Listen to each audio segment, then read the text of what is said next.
Ready when you are. It's recording. Well, good evening. Welcome to another quick fire round of Saints FC Unscripted. Just a short little sharp chat about our forthcoming insignificant game against some idiots down the road on Sunday. I don't know what the fuss about. I'm not particularly bothered really about this game. But there we go. No, only joking. Massive game for us at the weekend. We're all getting our knickers in a twist about it. And yeah, it's a big one. And under pressure, Tonda and under fire players got to raise their game. So let's have a quick chat about it.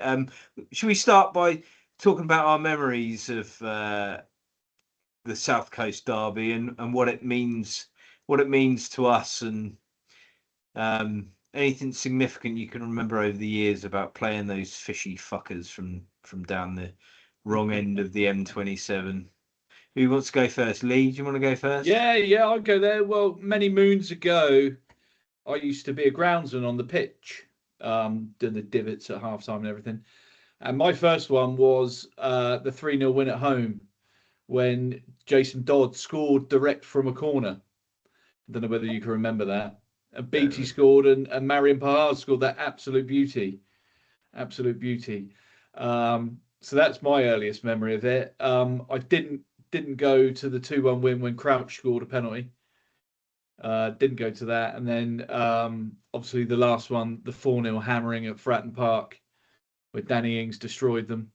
I was at St Mary's watching that on the TV screens. But you know, it's such a unique game because we just haven't played it that much. We've not been in the same divisions. 9 times out of 10 they've been below us.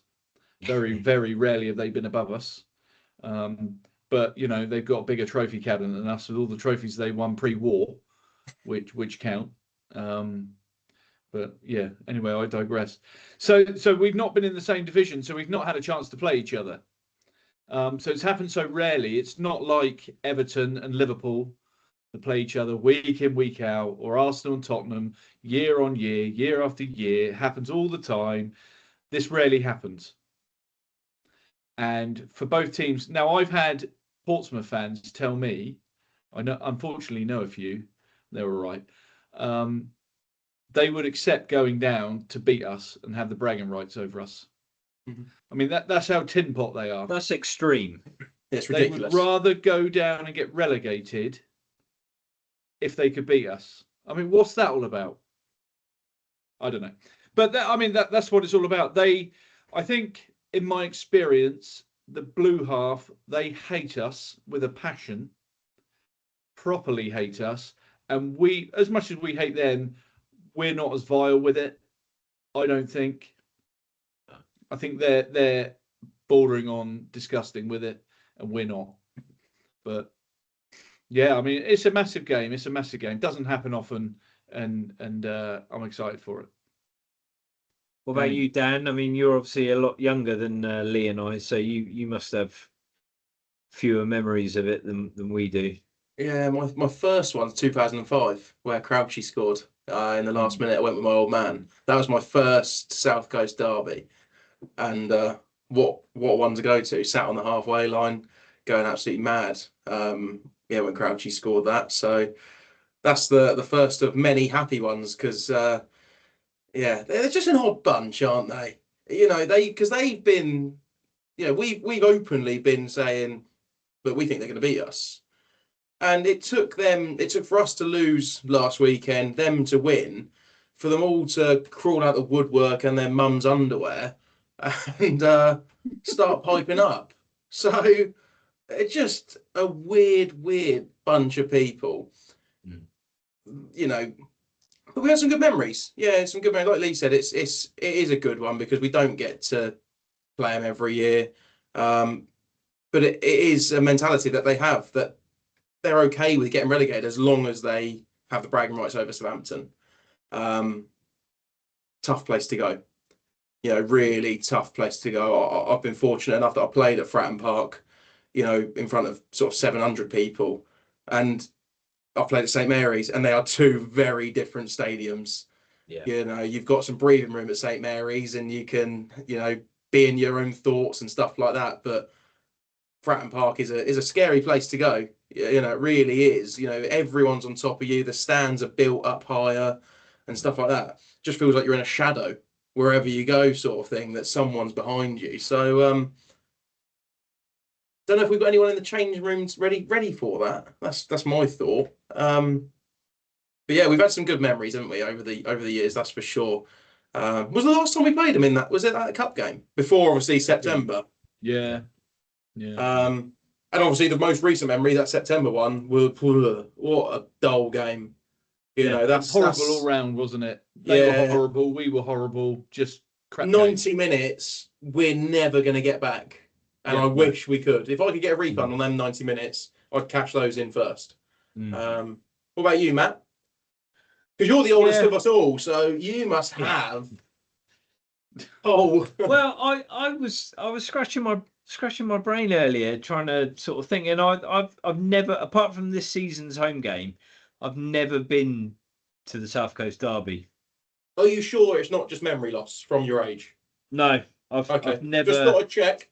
No, I mean, I can't remember what I had for breakfast, but I've never been to a South Coast Derby before, apart from the home game this year. I've obviously watched them. I mean, the real famous one that you guys probably don't remember is the FA Cup back in the 80s, when I think it was Steve Moran scored the winner in injury time down at Fratton Park with that. Do you remember that fantastic move where it ended with what's his name? David, I can't remember his name.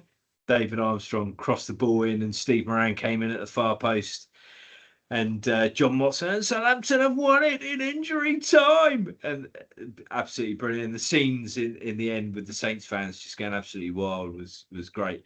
I don't really remember the more recent ones, Crouchy and Marion. I don't know why, I just can't seem to remember them. But my overlying memory of the South Coast Derby was from that 4-0 cup game, and I was up in Doncaster training to become what I do now, and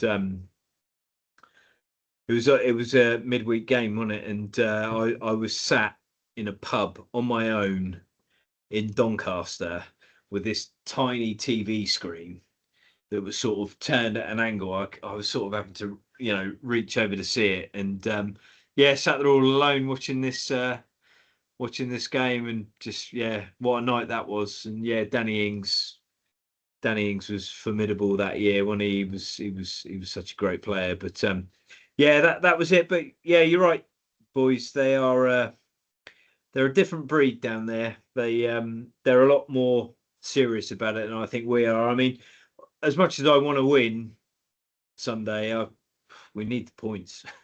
And Adam Blackmore said on the radio last night, I mean, he was teasing Joe Tesson, but he said, well, it's just a game where you can get 3 points, isn't it? That's all it is. It's 3 points, like the Stoke game the week after. That's all it is. And Joe Tesson was, no. So I think to be able to come away with the bragging rights, having beaten those, just keep them down there. Just remember your place, keep the levels, and if we beat them, I think we're 10 points above them, aren't we? Is that right? Yeah, I think so. Yeah. Well, it's a huge game. It's almost a season-defining game. Yeah. If we win it, we can still make the playoffs. Yeah. And we're 7 points off. Yeah. So if we win it, right, now we buck our ideas up, roll our socks up, and we go for the playoffs. You lose it, and you're basically 10 points. You're almost 10 points off the playoffs. You've just lost to your local rivals. And I think the fans, Tonder's bought himself a little bit of time with the Sheffield United win yesterday. But I think if he loses it, and he loses it badly, I think the fans are just going to be they'll almost wash their hands with the season. It'll just be like, whatever. It'll be the manner of the loss, won't it, if we do lose? Yeah. One of those, if you see players putting in effort, sticking a bit on them and stuff like that, then I think yeah, he'll be okay. But yeah, if we go and get pumped, but they got injuries. They got a lot of injuries, and we have to, if we take the sort of rivalry out of it, they've got a few good players. If they were at full strength, they have got a few good players. They're nowhere near full strength. No, their manager is a complete cock, by the way. I just cannot stand the bloke. Occasionally pipes up on Radio Solent when you're trying to listen to a Saints game or whatever, and I just have to mute it because he infuriates me. And he'll try and be doing all the dirty tricks. He'll be picking out players, today, tomorrow, and Saturday, and be going, kick him fucking hard. Cienza is going to get battered. Yeah. And I hope, though, that some of the stuff we saw in the United game, the Sheffield United game, we see on Sunday. If Jack Stevens is playing as the club captain, if Cienza gets kicked, I want to see him fucking sprinting over and getting in the mix of it. I want to see Flynn Downs fucking getting up for it. Because that will get our fans up for it. Yeah. They're going to be a tough bunch of fans to be louder than. Yeah. And, we have to admit that, at their place, it will be tough to be louder than them. But if our players do something, the fans will react. And hopefully that then makes the players further react. It's all we can hope for. Yeah. You're gonna need 11 warriors out on that. I mean, you can all the cliches you want, but you're gonna need 11 warriors out on that pitch on Sunday, and they have to be on it right from word go, because like the Dell used to be, away players used to hate coming to the Dell because the crowd were right on top of you. The pitch was small. The crowd were right on top of you. There was no room to do anything, and as you said, it was tall, and it felt like the crowd were coming in over on top of you, and that is exactly what it's going to be like on Sunday. And credit where credit's due to the Portsmouth fans. They are good fans at home, and it will be an absolute pit on Sunday for those Southampton players. It will be awful, and they've got to rise to it, and they've got to stand up and be counted. And they're going to have to. They will be kicked, and Cienza and Fellows, Azaz, they are all going to get kicked. And they just got to get up and get on with it, Yeah. But I just want to say, in terms of players, as much as they've got to be up for it, there are players there that have played derbies. Tom Fellows will have played in the Midlands derby, West Brom derby. Yander has already said when he joined, he's played in the derbies in the Bundesliga. Bundesliga 2 he's come from, wasn't it? Yeah. I don't know who, I can't remember who his team was, and I don't know who the derby, but he said he's played in derby games and he's never lost one. Cienza, he's no mug. He's come from Brazil. He's grown up on the streets. He'll be fine. You got Flynn Downs, London boy. He's played in derbies. West Ham, he's played in teams, West Ham teams that have played other London teams. Jack Stevens has been around, Harwood Bellis, he's no mug. No. So I think the players are there. I think it's going to be all right. I mean, obviously, we'll come on to what team we think he's going to pick later, but I think winning yesterday has given me a bit of a boost in the arm. And I reached out to a friend of mine who's a Portsmouth fan, and I asked him to send me just a quick text about how he thinks it's going to go, just to get a Portsmouth perspective. Now, he's a nice bloke and he's good to talk to, and he's not what I would call a typical Portsmouth fan. So I'll read you his text. So he said, recent form has been very hit and miss. We never seem to get into our stride. We get a win and then we lose a few, and then we get a win or a draw, then we lose a few, so there's no consistency. We've had a couple of big, heavy defeats this season, both home and away, which has knocked a lot of confidence. Murphy, our left winger, is out. Lang, our right winger, is out. And they are the two most influential playmakers in the team. So, I mean, that's big for us. We never seem to have the same back four, and we never seem to have the same midfield. And a lot of that is due to a lot of the injuries. Bishop's only scored 1 goal since August, albeit that was against Arsenal, so that wasn't even in the league. Chaplin's back, but he looks like a fish out of water, but he is being played out of position to cover the lack of wingers. He said, I've got no idea on the new players signed, never heard of them, although the forward did look as though he could make himself a bit of a nuisance. I'm really not confident of a win, no matter how poor you've been playing lately. And then I said, right, you need to give me a score prediction. And he's put side, and he said, the best I can do is Pompey 1-0. I just don't think we score enough. So they aren't confident. No. We're not confident. They're not confident. No. So it's funny.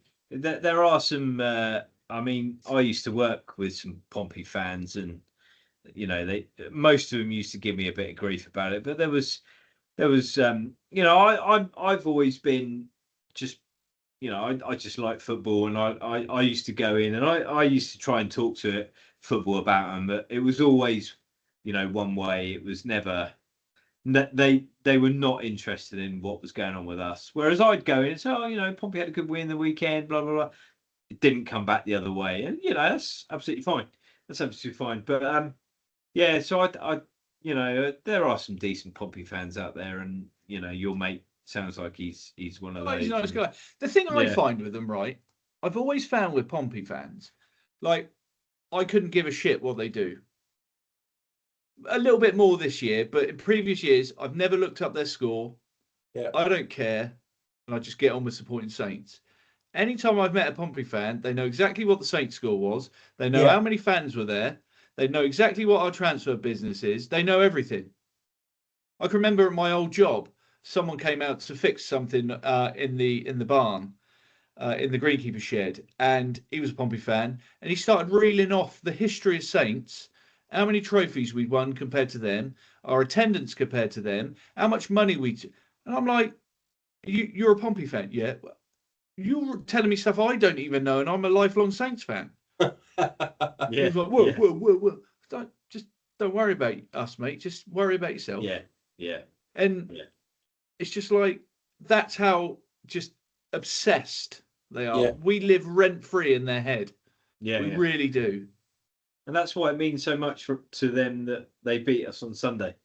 Whereas, if we lose on Sunday and we still make the playoffs, I'll take that. Yeah, to be honest, I agree. So What going down the line of the team and the formation then? Matt, we'll let you go first because you've been letting us go first. How do you see El Tondo going? Well, I think it comes into the whole what I think might happen if we lose scenario for me. I mean, maybe that's a conversation for a bit later, but I think Tonda, as much as last night was positive in many aspects. I mean, it wasn't a great performance by any stretch, but certainly not back to where we were when he first took over, but it was positive nonetheless. Do I think he will carry that on into Sunday? No. I don't think he does. I think he goes back to his three at the back, his three centre backs, and I think he brings back Manning. I think he brings back Wood, and I think he puts Fellows back to right wing back. I'm afraid. Will he risk Ross Stewart? Don't know. I think he's got a lot of trust in Ryan Manning. I think he's got a lot of trust in Adam Armstrong. So I think he'll go back to his normal side. So I think it will be obviously Peretz and goal, and then I think he'll go. I think he might keep Stevens in. Although Bishop is a massive lad, isn't he? So maybe he brings Kwasi back. But I think purely for the leadership thing, I think he keeps Stevens, and I think he goes Stevens, Wood, and Harwood Bellis, with Fellows right wing back, Manning left, and then I think Downs, Yanda, Azaz, Cienza, and Armstrong. I think he's going to bottle it, and I think he's going to play. Tonda knows if they lose on Sunday, he's in serious trouble. Just thrown up in my mouth a little bit listening to that team. Yeah, likewise. But I think that's his safety blanket, isn't it? That, we saw it in the cup game. He went back to the three at the back. I think those players in what's going to be a really fiery game. Do you want Wellington on the pitch, starting from the beginning? So I think he's got a red card in him. Yeah, Yellow. He's not played a lot of Championship football. He's quite small, quite lightweight. I don't think he risks him, and I think he'll want the safety of having the third centre back. So I think he brings Wood back. I think to drop Stevens after last night would be very harsh, but it's all about whether he can play 2 games in 3 or 4 days, isn't it? So that is my thinking. I think he will like the option of Ross Stewart off the bench. And then you've got Ross Stewart, Shea Charles, Wellington, Yella. You've still got Archer, Robinson. You've got a fairly strong. So I think he goes back to what it was against Hull. Dan? I'm going to completely disagree with Matt. I hope I'm wrong. I hope I'm wrong. Yeah, I am. Fratton Park just isn't a wide enough pitch to play a 5 at the back. You're going to just give no one space, and it'll end up being another St Mary's boring, dull game. There'll be no room. If he is going to win this game, it has to be risk for reward. In my opinion, I think he has to go 4 at the back. And I appreciate that might just be, really gutsy, really ballsy, and people might go, fucking hell, didn't expect that one. But actually, I think the fans need that. I think the team need that. So I agree with Wellington, Matt, is really the bit I do agree with you. I think he's got a red card in him. And I think the occasion may get to him. I think he's the sort of player, I think that definitely, as we said in our last pod around sort of players having an understanding, I think him and Cienza both being Brazilian, if he sees someone kick Cienza, that will be the spark, and he'll go and kick someone twice as hard. So Peretz, I'm going to stick with Yella. I just think he offers too much that you can't take him out. And I think if Yander and Downs play as they have done, he's fine. He's in good company, and he's got the right people around him talking to him. Howard Bellis Stevens, I don't think you break that partnership after Sheffield United performance. Oh, the sitting 2. This is where I do get stuck. I potentially see him dropping Yander. I think that's the area of the pitch where he might go, I need a bit more. And I feel like Shea Charles has a little bit of a physical edge on Yander. And I think he may use that for an hour. Downs will play. And then I think he might drop Azaz. And Armstrong slots in. I think Lee and I spoke about this earlier today. Whilst you were working, Matt, and we sort of said wouldn't be surprised if we did see that. So, and then he gets the opportunity to have Stewart and Armstrong in the team together. I think that's the only way that works, is if he drops Azaz and then Fellows out on wide right. Lee? Yeah, I'm going to agree with both bits of both of you here. For me, if it were just me, we've just got a clean sheet, you don't change it. Personally. And I think I totally hear what you're saying about Wellington and the occasion and everything. But he's Brazilian. Does he know the occasion that much? All he's got is people going, big game, big game. He doesn't really know the history of it. He might not even understand them. He's just walking around the training ground going, big game, big game. Big game, yeah. But if it's to be believed, he speaks no English. Yeah, exactly. So he's got Cienza telling him it's a big game, and he's going, all right, mate, or whatever.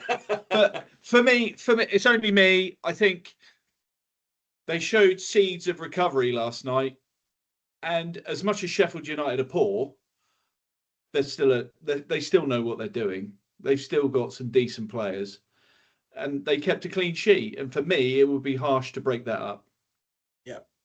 I think if it were me, I think I'd be going to the players, right, You got the win.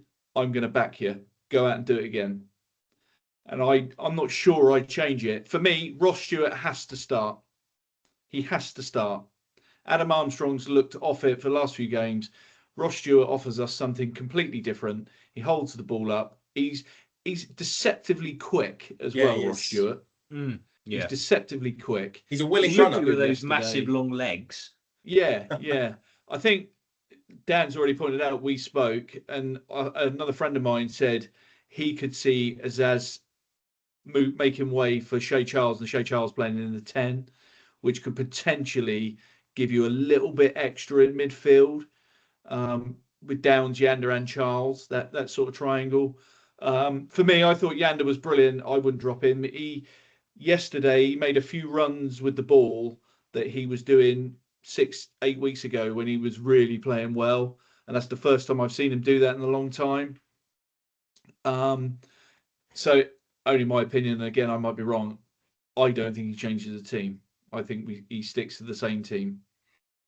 I would like to see Azaz come out and one of those two go in, but I'm not sure he will. I think he might leave it as it is. I don't think he will. I think Manning will play. I think Manning will come in, but for me, your back four's just got a clean sheet. Why are you changing it? I agree. I absolutely agree. I mean, I see completely what you're saying, Matt, about his safety blanket of a back three.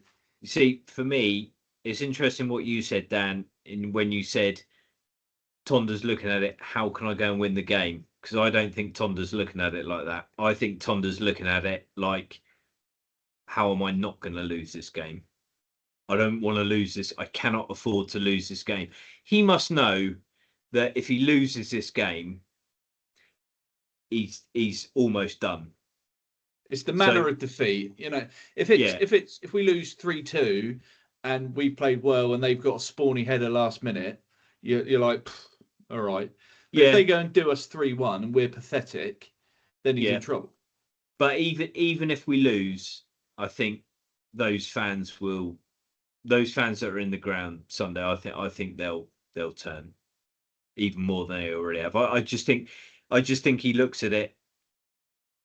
I cannot afford to lose this game.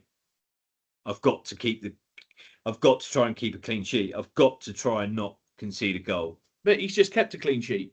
Yeah, but they are worse than Sheffield United. Yeah, by a mile. But you're not going to have the atmosphere. You're not going to have the cauldron of that. But they're still not a good football that's going team. to be down there.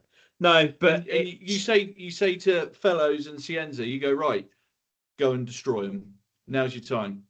Yeah, they got players playing out of position. They're not as good as you. Go and destroy them. I agree. I just think when that whistle goes and those Portsmouth fans are loud and vicious, I just think I'm not sure we've got the mindset to do it. I just think we've got a group of bottlers down there, I'm afraid. What's the best way to shut them up? Well, I absolutely agree. Absolutely agree.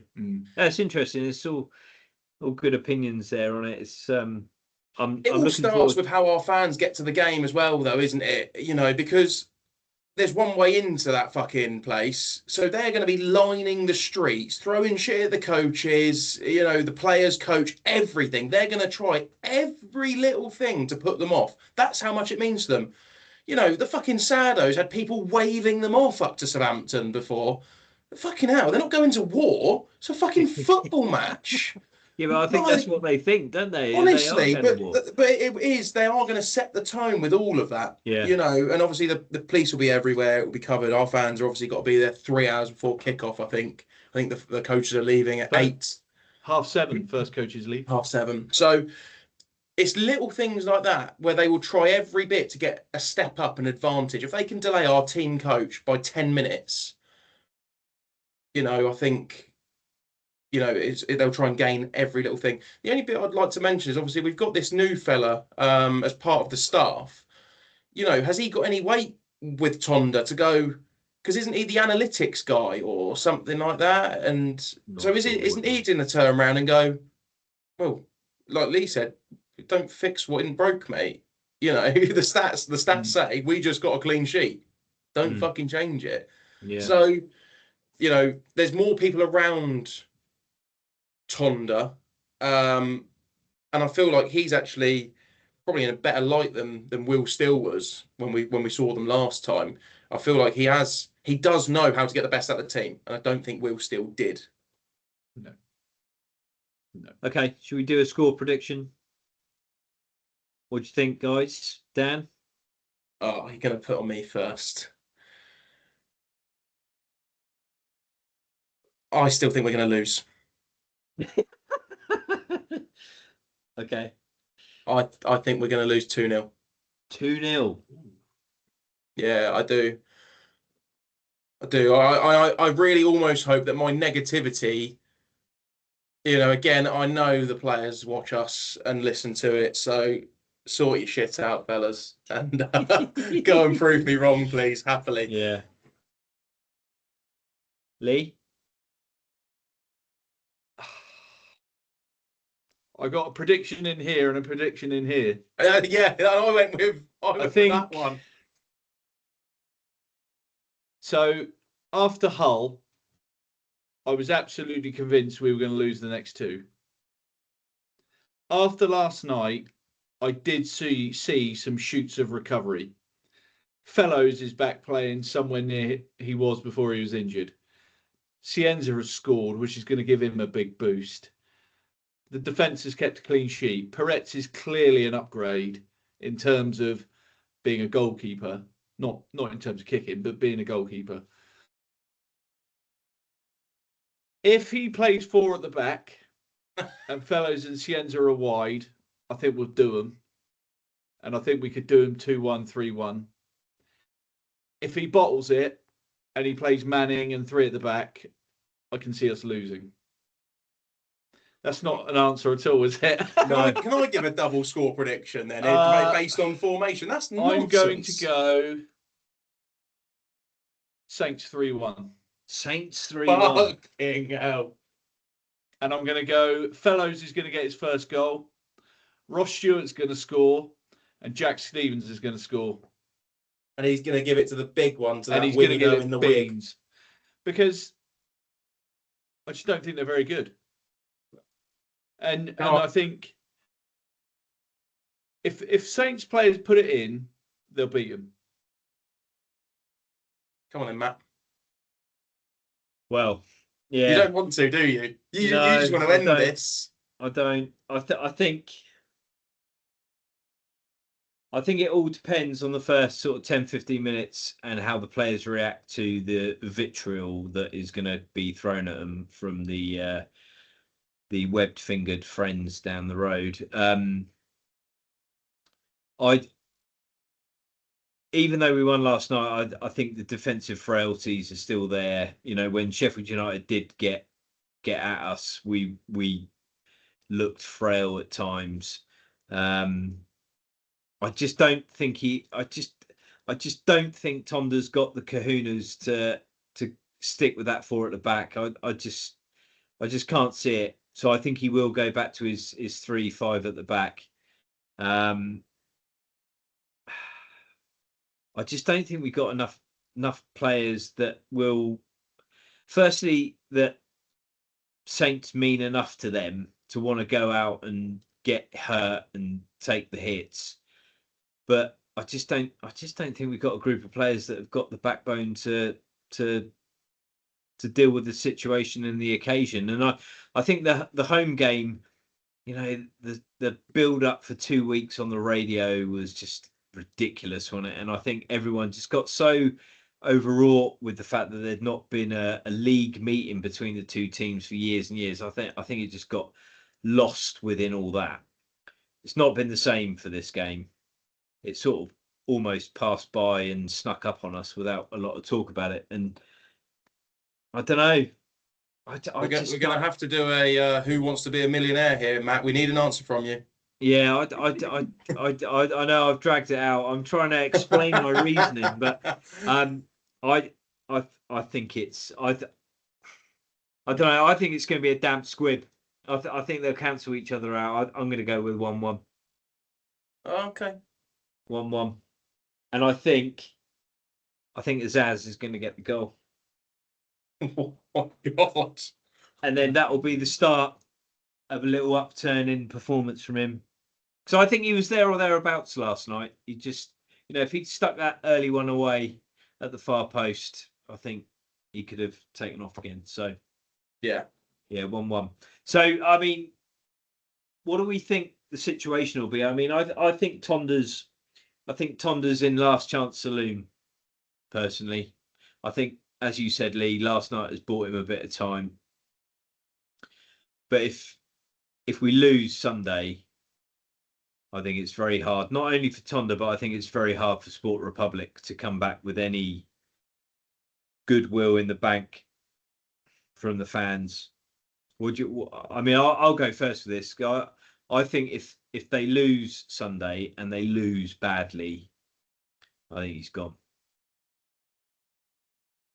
Because the season's over. So technically, the season's over. They've lost to the local rivals, which is the last bit of hope for the season for a lot of us. They're way off the playoffs again.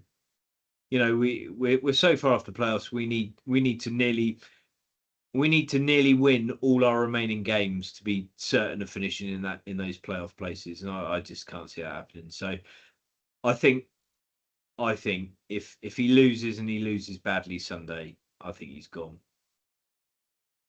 I don't know what you guys think, Dan. I'm on the same page. I think if he loses badly, he's gone. I think if he does just lose even 2-0, like I think it's going to be, I think he's got to the end of the year. There's just no one out there to replace him. And the last thing I want is, 4 months with a crappy interim, or a Lallana coming up who isn't ready for it. Just stick it out, unless he gets hammered. That's where I am. Lee? Yeah, same. I think, my prediction's got us winning, so I think he's golden. But manner of defeat, isn't it? Yeah. If they are shoddy and they go 2 down, 3 down, the problem he'll have is the fans will be on at Sport Republic, and you know what happens when the ball gets stick, they make a change. But equally, it's almost like, what is the point? As long as we're never in any danger of going down. He wins enough games to stay afloat. They'll probably just keep him, won't they? And get rid of him at the end of the year. His remit is to get us promoted. If he doesn't get us promoted, he gets sacked. Yeah. Well, you'd think imagine so, wouldn't you? You'd think that would be what his remit is. I mean, and then you hope that Thomas Frank gets sacked by Tottenham and he's prepared to come down to us. I can't see any world in which that happens, I'm afraid. But yeah, where do you think it leaves Sport Republic? I mean, a lot of talk at the start of the season about, we need to bounce straight back up. I mean, we're talking about hypothetical scenarios now, but I like talking about this. It's interesting. I mean, if the talk at the start of the season was we have to go back up, we cannot afford to languish down in this division. We have to go back up. As an ownership, we want to be in the Premier League. The club's built to be in the Premier League, etc., etc. Well, no one's got a right to be in the Premier League, least of all us. And where do you think it leaves Sport Republic if, say we finish 9th, 10th, 11th, 12th? Where does it leave them, Lee? In a difficult spot, let's be honest. I mean, the Championship at the moment next year looks extremely difficult. You've got Wolves coming down, definitely. You've got Burnley, probably, and you've got West Ham, probably. I mean, if those 3 teams come down to the Championship next year, you could probably give the title to West Ham because they will spend a lot of money and keep hold of players. Yeah. And then you're fighting for one spot. I don't know. It just leaves them in dire straits, doesn't it? I mean, there was something about we are better off going up next year than we are this year because of the parachute payments, the way they all work out. But you can't afford to be floundering in the Championship. No. It starts to go stale and wrong quickly. You have to get out of this division quickly. Yeah, agreed. Don't know, that you just can't trust them. You can't trust them to make good decisions. No. They've not made one good decision, really, have they? They got a smattering of players okay. You know, Yanda Cienza. There's been a few players here or there. Managerial appointments have been poor. Okay, Russell Martin did well, but everybody else just poor. Just can't trust them. It's a dangerous time. It's a dangerous time. Yeah, And it's there's such a big game for that, isn't it? Yeah, there's a lot riding on Sunday for There's a both Tonda huge amount riding on and this. Sport Republic. Yeah. Like I say, win it, playoffs, you're back in the hunt for playoffs. Lose it, season's gone. Yeah. What about you, Dan? It's almost like that saying of you can't choose your family, isn't it? You know, you can't really choose the board. We can't sack the board. No. You know, it's up to Dragon if he wants to make changes to personnel within the board. And I just can't understand why a successful businessman like that is evidently seeing people make mistakes over and over. Everyone's human, everyone makes mistakes, but it's consistently making mistakes. You know, Spores has consistently bought the wrong player. Parsons or whoever is in charge of the manager has consistently made the wrong decision. So we're stuck. You know, we can scream, we can shout, we can sing Sport Republic out. What a rhyme that was, by the way. That was not pre-planned. Thank you. But it doesn't do anything unless fans are willing to stop going to games, of which we're not, because yet again on Saturday there were a weird bunch of our fans. Happy clappers. What are you doing? What All are in you the happy fan about? zone. And then the fan zone after the game, I've seen the pictures, was stacked. So Sport Republic are going, fuck me. We don't have to win football games. These idiots will spend fucking tenner a pint after the game. Yeah. So, yeah, like I say, I think, you can't choose your family, you can't choose your board. It's the man at the top that's got to make the changes. And I just don't think he's involved enough. So, yeah, it's disappointing, isn't it? I think it's a lot riding on Sunday, and I mean we'll probably talk about it later on somewhere down the line, but yeah, they've not made many good decisions in 4 years, that's for certain, and there's no evidence that that's going to change anyone soon. So yeah, I'm sure we'll return to this down the line, but yeah, anything else you want to say before we call it a night about Sunday? Up the fucking Saints. Yeah, I just pray that they strap on their big boy pants and they show that lot down the road that we are by far the better team. On paper, we should be destroying them. It's up to those at that 11 players to go out there, balls out the bath, no guts, no glory, go for it. Yeah, agreed. Well, let's hope it's we're talking about this next week in a positive manner. But fingers crossed. We're obviously not going to the game, are we? But we are going to we are going for the free pint and pucker pie at the fan zone. So yes, if anyone's watching this and wants to come and chuck their pies at us because we're talking drivel, then we'll see you down there. Yeah, but, I will catch it and eat it. Yeah. But yeah. Anyway, up the Saints, and cheers, gents, and we'll talk again soon. Yeah, see you later. See you later. Good work, Matt.